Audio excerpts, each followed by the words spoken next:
been a remarkable basketball season for the Amboy Lady Clippers. They have posted a 28-1 record, and they're ranked number 2 in the state in Class 1A. But the best might still be ahead of them. We feature Amboy this week in our Sports Connection Spotlight segment.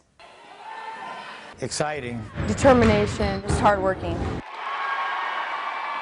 That's how Amboy's team would describe themselves, and we're pretty sure anyone who's watched them play this season would agree. They're one of the top-ranked 1A teams in the state, and they're hungry to go as far as they can this season. Even after last year's rough super sectional loss to Danville's Schlarman, the Clippers say they knew they'd have as successful of a season as they're having now. It's what drives them to go all the way this year. It certainly showed us that there was great teams out there, and we wanted to be one, and we've done a pretty good job of showing that so far. I mean, it kind of put a chip on our shoulders to go out there and get to the same exact spot and win it and go to state this year. Yeah. Do you think about it a lot? Yes, I do. So what makes this Amboy team as good as they are? Well, for starters, they have multiple players who can shoot over 40% and others over 50%. The girls don't care who does it, though, as long as the job gets done. I mean, we're all about team. We don't care who scores the most points. We just care about getting the win that night. Perhaps one of the first signs they'd go far this season was when they beat Eastland not once, but twice, the same team who ultimately lost to Schlarman in last year's state championship game. I mean, I think it says that we're just as good as them and we can go as far as they did last year. It gave us some verification. I know Eastland was a little shocked. Our fans have been great and building all year. When we played Eastland here, we had to set up chairs in the ends, and it was probably the loudest gym I've been in quite a while.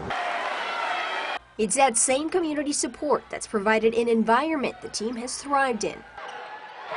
It's been awesome. I have never seen the gym so packed in my life before. The crowd in Eastland was amazing. It was awesome. It was that good gym, and we loved it. It was awesome. When you look up in the stands and you see there's not an empty space there, what's that feeling like? That's a feeling you can't get back. I mean, it was great. People across the country even tune in via live stream to watch the girls in action. We've had people from Arizona, text me and say, "Boy, you guys are great last night." And, that kind of, when you get a lot of people that used to be from Amboy. A lot of my former boys players are reaching out now, and that's kind of neat. And of course, I see quite a few of the girls here and there and that have played before, and it's always fun to see them in the crowd and enjoying, the good basketball we're playing now. The obvious goal for this team is to reach state, something neither the girls or boys team has done in the school's history. We've been talking about state all year. We don't mention it a lot. We're always trying to get better so we can possibly get there, and that comes from, like you said, the loss from last year. The Clippers know how fierce things can get in the postseason, but they're prepared to give it their all.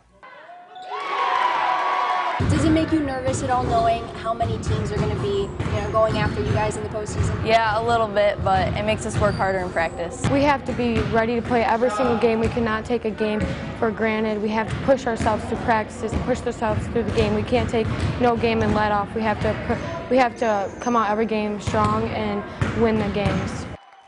With how good they are now, it's hard to believe how young those girls are, too. They only have 2 seniors graduating after this season. Wow, and it's always exciting to see those small communities like that embrace their basketball teams, too.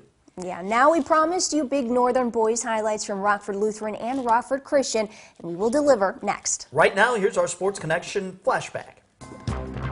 It was January 17, 2014, a milestone night in the history of East ERAB basketball, a night when the school would earn its 1,000th victory, the first Rockford Public School to reach that mark. The ERABs took down Freeport 64-52. Twin Towers' Brian Nolan, a 6'6 junior, and Tony Evans Jr., a 6'5 senior, each scored 15 points for East. Senior guard Moise Cochona added 13, and Roy Sackmaster was at the helm of it all as East head coach. January 17th, the night for the entire ERAB nation.